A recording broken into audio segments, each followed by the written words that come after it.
Hello and welcome to the No Holds Barred Witchcraft podcast. Today's episode is all about New Agers, the New Age movement, and those annoying Chris, over to you. Disgusting. Language like that, they definitely wouldn't approve. I guess we're talking about the New Age movement in general, so, you know, all that hippiness behaviour that started it, I guess. Out of every single person that you meet on a consultation, Yeah. who are the most incapable, do you find? You mean other than the psychics? Other than the psychics. Well, out of all of the incompetent psychics that you meet, which are the worst? It's the New Agers, isn't it? The crystal specialists. I have to say, and the angel card workers. The most incompetent professionals in the magical world, magical community, the stupidest, the most unbalanced, are always New Agers. That's personal opinion. I mean, it's right and it's correct, but it is also opinion. So what do you think? Do you think that they're the worst out of the whole basket of idiots? I guess so. Other than the kind of fundamental Christians. But at least they can be converted a lot easier than a... Well, I don't know. I mean, New Ager. At least the fundamental Christians, they kind of literally will say to you, none of this is for me, I don't know anything, I just want to be a sheep. A sheep's what you're supposed to be. Yeah. Whereas the problem with the New Age movement and the New Agers... They think they're enlightened. They think that they're enlightened, but they actually think that they're doing something. Why is that? How long has the New Age movement, this New Ager kind of thing, been around for? So it can't really be that long, can it? Well, it depends on what you class it. The kind of free love part of it has been around since the 60s, hasn't it? But then hippies. But then the actual New Age movement comes in about the same time as Wicca, doesn't it? I think it's a little bit older than that. I think it starts getting really bad around hippie kind of time, and then it never really subsided from that. I suppose we should talk a little bit about what it is. What makes a New Ager, other than the fact that they're incompetent and like crystals? It's the misappropriation of Indian culture, largely, isn't it? Is it? You see, I don't think that that's what they consider the New Age to be. Because that's how it is. It's kind of this whole idea of this combination almost of a new variety of Buddhism that's not Buddhism, that's then mashed up with crystals and kind of like a watered down Western mysticism. Well, I mean, the New Age movement is supposed to be centered around the fact that you've had a great darkness of lots of magical knowledge and that kind of thing being hidden and kept underground, and all of a sudden there's going to be a big change and everyone's going to suddenly be more enlightened and all that kind of thing. It's like the opposite to the Dark Ages, essentially. Oh, you're talking about the Age of Aquarius. The Age of Aquarius, and that's what the New Agers kind of feel as if they're there to push that, or that they're at the forefront of that.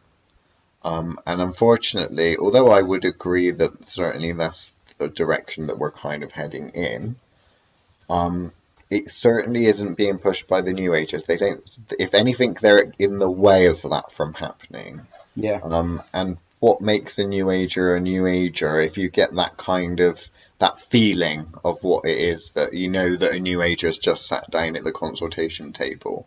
What, the smell of patchouli? Well, that's more pagan, isn't it? That's more neo-pagan, I should say. Okay. Lavender. I don't know. There's still a little bit more that's going in neo-pagan. It's the kind of culty, that look. You know, you get that look people that are absorbed into cults and things like that, they have that spaced out look. Yeah. That are constantly in a kind of blissful Ignorance. they're in a blissful ignorant state, but it's kind of like they're really not grounded. And trying to have a conversation is kind of like, they often speak like this.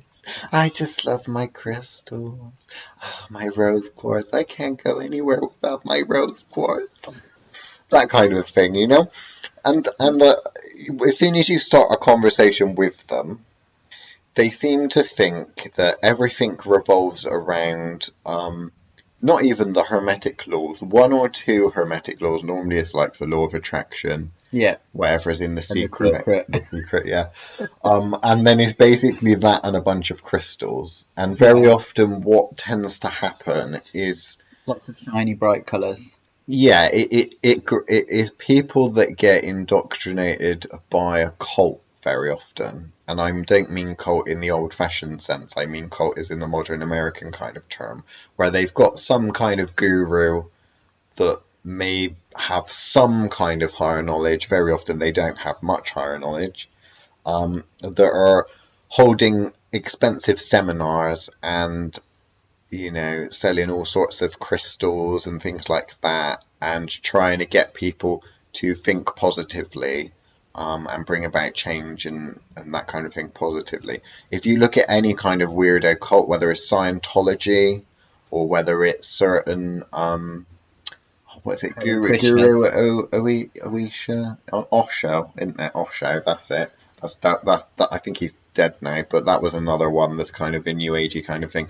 What they do is these gurus will teach a very simple techniques, package that up, and help people improve their lives a little bit, and then it all goes downhill from there.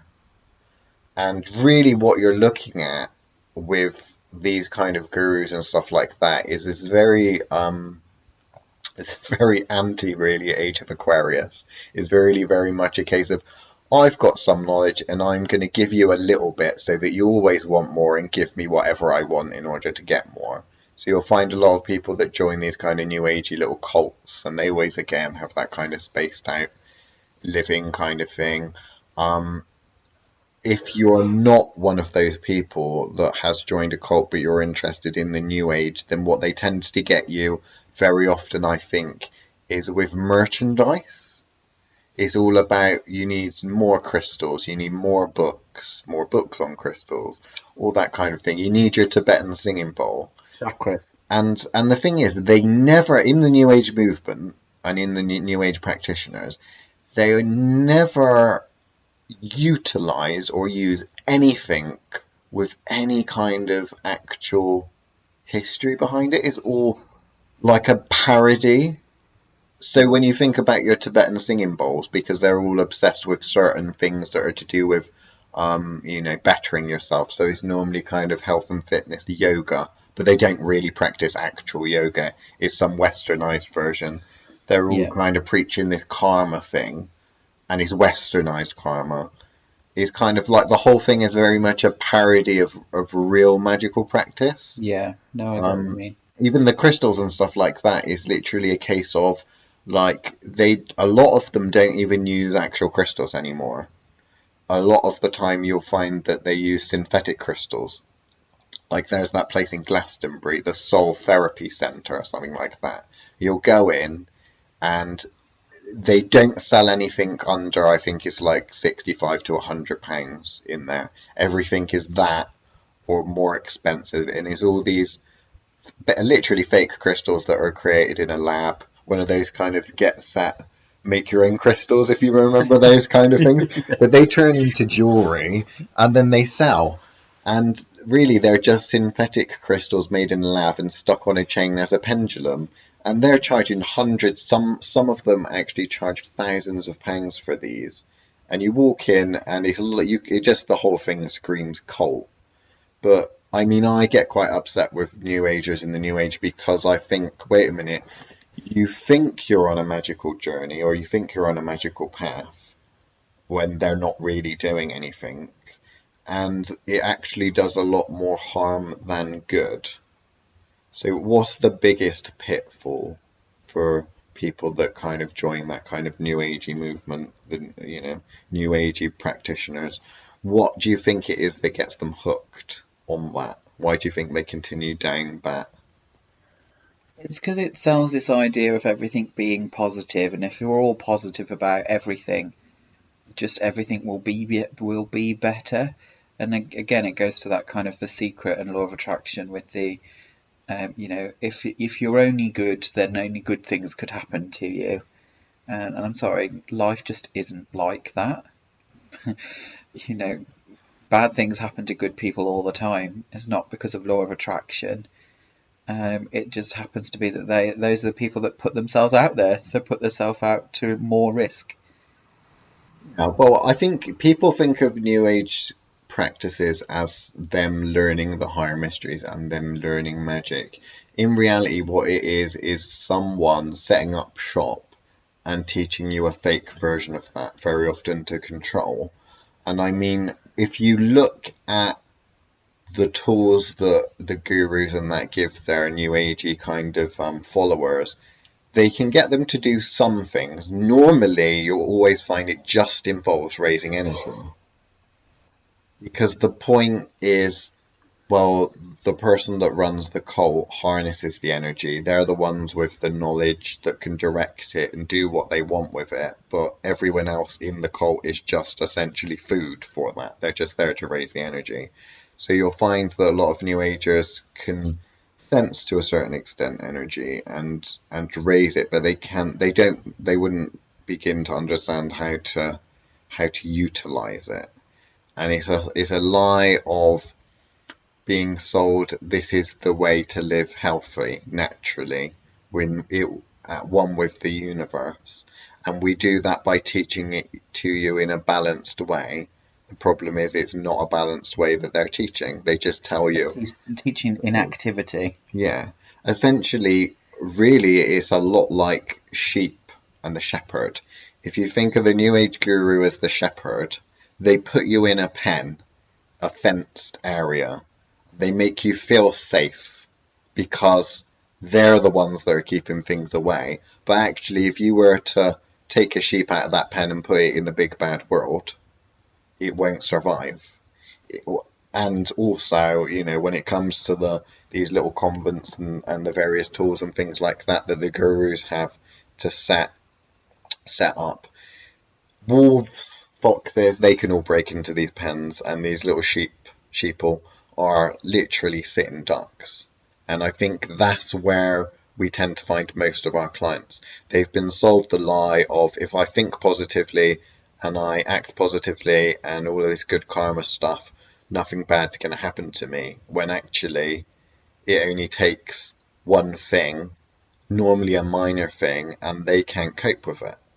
So we've had people and I can understand it because the people are so fucking annoying that has pissed off the wrong thing or wrong witch practitioner, and that person or that thing is gone after them to teach them a lesson. And because the New Ager essentially is a sitting duck, because they understand nothing about protection or offensive magic or anything like that, no self-defense whatsoever.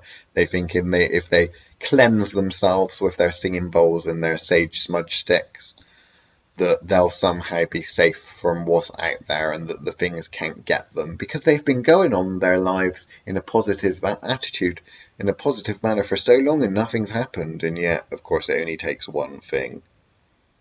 If something really wanted to get you, then it would. And your little egg of white light isn't going to protect you from that. So, should we share some stories of New Agers? Yeah, sure. We've got, what's your favourite one? What jumps out? Because they all have the chakras, don't they, as well?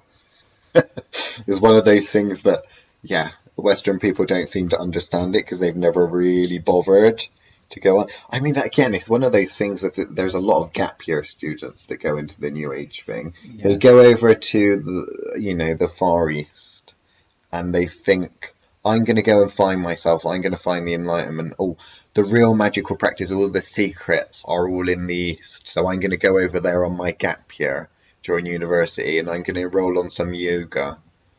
Yet cannot grasp that obviously that this is packaged for the Western consumption as opposed to true practice, in the fact that they don't understand the core cultural requirements in order to actually understand where chakras exist as a system.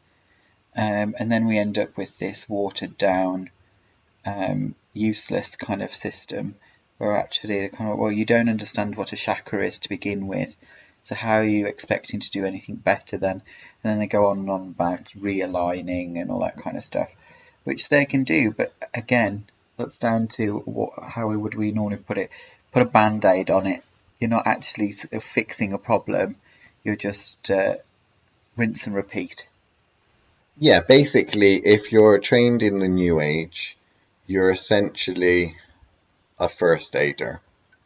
That's basically all you can do is first aid. Not even a first responder. Not a first responder, a first aider. You can basically give CPR, and then it takes an actual professional to come along.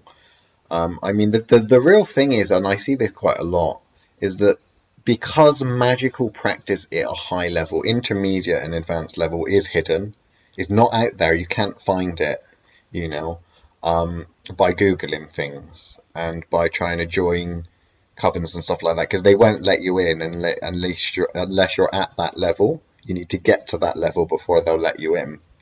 People think that it's not like that, it either doesn't exist here in Europe anymore or in America, and that the only true knowledge and power is that in Asia or the Middle East, and people go off to find that. What they don't realise is that it is here in Europe, it's just hidden, but that over in the Far East, the Middle East, Asia, wherever, all these places people go to on their gap years, is also hidden.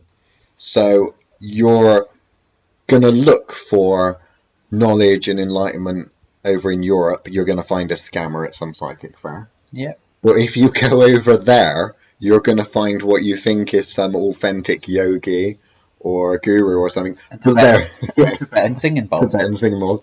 But they're also a scammer, and that you're not going to find the real deal. You go to these monasteries and stuff like that, and they are set up normally to leech you of your money. We see this all the time. And yes, there is magical practice, sound magical practice, but you won't find that unless you're at that level already. It's hidden in plain sight. You have to know where to go, what to do in order to get that, attract the right sort of attention. And that's what a lot of people don't get. I see the kind of obsession in the West that a lot of people in the West have with the East or with Egypt and stuff like that. And they think, oh, well, that's where all the secrets are. No, the secrets are all around you. There are people practicing all around you. It's just the fact that you're not capable of seeing them. And because you don't grow up in the culture over there, you think that their daily practices and that are somehow, super enlightened. Or exotic. Yeah, exotic. Very post-colonial of us, isn't it? Unfortunately. But yeah, anyway, we didn't name an example, so let's name an example. Otherwise, we'll start talking about other trash, such as Reiki. Go on. So what are you going to do first? And I will do the story about Reiki. Well, there was that one that we had. Was she a masseuse? That was interested in chakras. Oh, yeah, one? Vaguely. So basically, we had a client, and I don't know whether it was her who came because she saw us doing something and was interested, or whether it was one of her friends who also came to talk to us. She had quite a few different people that worked for the same company. Either way, she came to sit at the consultation table, and she was a Reiki practitioner as well, and interested in New Age. Apparently a master, because they always call themselves a master Reiki practitioner. All it takes is a 2-week course. Yeah. But she said, I've got this problem with, I think she kind of referred to it as a problem with her chakra, heart chakra. And that she claimed that she'd been cursed or had the evil eye or something like that put on by a witch. And you think that given that she's a master Reiki practitioner and an expert in New Age magical practice, partly due to the fact that she's a professional and does this for a living, she ought to be able to fix a simple problem such as a simple little curse. But in reality, because she'd never been given the tools, because all she'd been taught to do is to cleanse herself and think positively and that kind of a thing, and to do all of this chakra realignment and that. Well, what happens when someone destroys a chakra, splits a chakra? How are you going to repair it?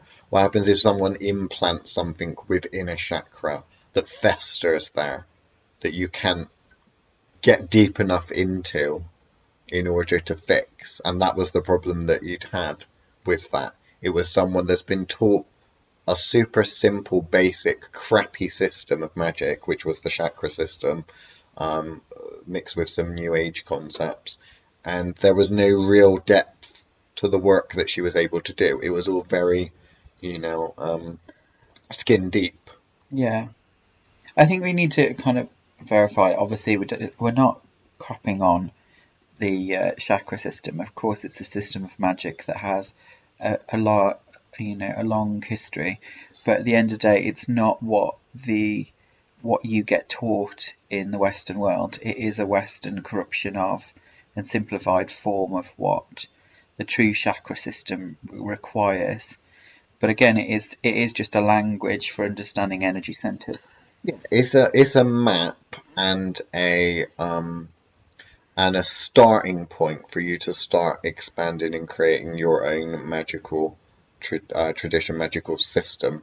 The problem is that people will graduate from a Reiki course, and some of them last for a couple of years. It's not just a couple of weeks, and they'll think that they have a system of magic that's good and that will work and will get them through everything, and that they've learned what they need to.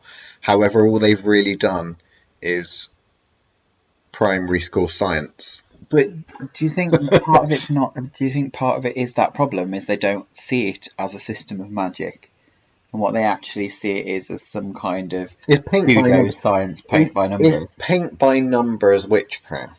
But the problem with paint by numbers witchcraft is that the people that set it up in the first place don't want you learning the real thing. So this is a veneer that they can teach you in order to be useful for them. That's what you get with the New Age movement. But at the same time, anyone that does have the knowledge to be able to teach doesn't teach in the way that New Agers are taught to look for things. They do the Centre of Excellence courses where you get some stupid diploma. What a load of crap that is. I mean, if you have a piece of paper that says that you are a witch, magical practitioner, yogi, I don't know, whatever it is, a Reiki practitioner, what you've learned is probably I'm going to say that right now, is probably If you're not able to do, if there's something, if I say I want you to do something and you're not able to do it, then you don't have a foundation in magic. And every tradition, magical system, its main purpose should be to give you a foundation in magic for you to then explore things on your own. Now, the problem with some traditions and some systems of magic is that they're absolute crap and they don't give you that.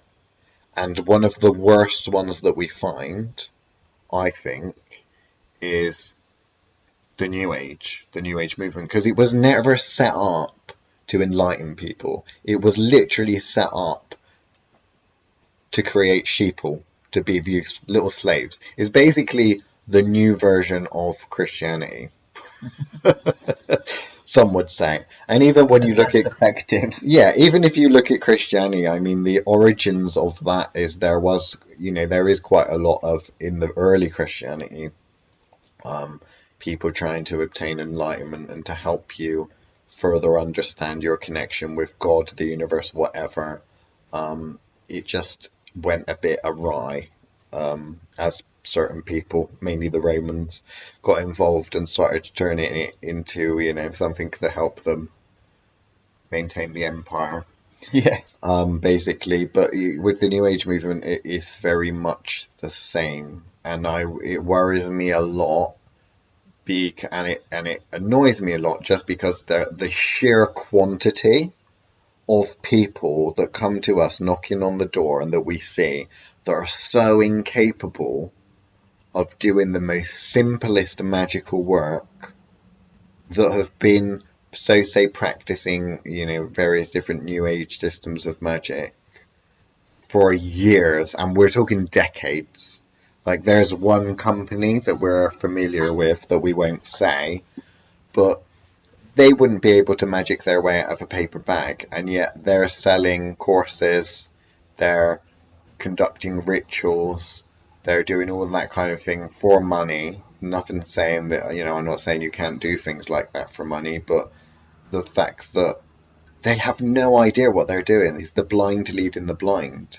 And that there's just pure luck that they haven't gone against something that's, completely messed up. Yeah, largely because I don't think they're capable of raising enough energy to make it interesting enough meal for. No, I think that's the it. Sorts of people, the sorts of ones that would abuse them. They can raise a little bit of energy. Luckily for them, it's not enough to do anything.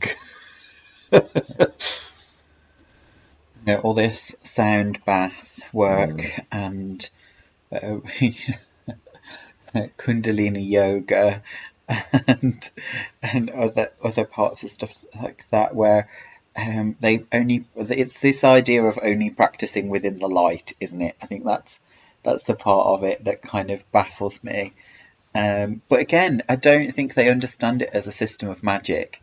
They've actually removed the magic from it, and they're trying to claim it's some kind of science with their sound baths and their gongs and all that kind of energy work.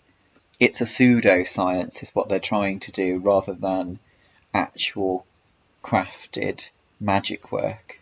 Well, they believe in polarized good and bad, polarized light and dark, and they seek only to work within the light. And that's a flawed philosophy from what New Agers think, because they think that if, literally, if I'm just all about the light, then I'm one with the universe, that kind of thing. I mean, you can think about Western versions of a lot of Buddhist practices. A case of, I want to tread so lightly upon the earth that I make no difference whatsoever. And then there's a big attempt to do that, not doing anything, never killing an animal, never harming anything, never making an impact on anything. Your whole point is to ascend and become part of everything, to just disappear, essentially, is what they consider it, which is complete opposite to witchcraft, because for witches it's normally about, I want to be the one in control of everything. I want engines of change. Yeah, I want to be able to change anything I don't like. That's kind of the purpose. But with New Age practice and that, it's very much, it's a case of everything out there is either really bad or really good, and all of the really good things want to help me, and all of the really bad things are just bad. But if I think good things and I use my sage and all that kind of thing, then all the bad things would just go away. Unicorns and dolphin therapy. Yeah.